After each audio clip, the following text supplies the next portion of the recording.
সম্মানিত আহ্বায়ক পুষ্পস্তবক নিয়ে আসছেন জেলা পরিষদ গাইবান্ধার পক্ষে সম্মানিত প্রশাসক জনাব মোহাম্মদ মাসুদুর রহমান মোল্লা জাতির শ্রেষ্ঠ সন্তান মুক্তিযুদ্ধ বিএনপি গাইবান্ধা জেলা শাখা পুষ্পস্তবক অর্পণ করবেন এনসিপি গাইবান্ধা জেলা বুদ্ধিজীবী দিবস হিসেবে পালিত হয়ে আসছে। আজকের এই দিনটি বিস্তারিত কর্মসূচি গ্রহণ করেছে। কর্মসূচির শুরুতে পুষ্পস্তবক অর্পণে পুষ্পস্তবক জনাব মোহাম্মদ মাসুদুর রহমান মোল্লা পুষ্পস্তবক অর্পণ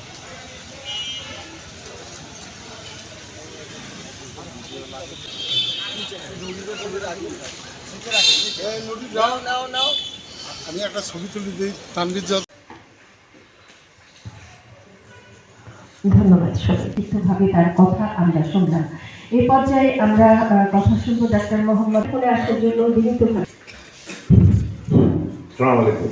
এবং তাদের দর্শকরা যেভাবে বুদ্ধিজীবীদেরকে আমাদের বাচ্চাদেরকে আমরা যেন এই দিকটা।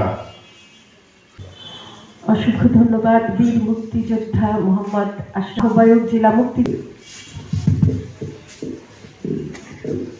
জীবন দিয়েছেন, মা বোনেরা নানাভাবে লাঞ্ছিত হয়েছেন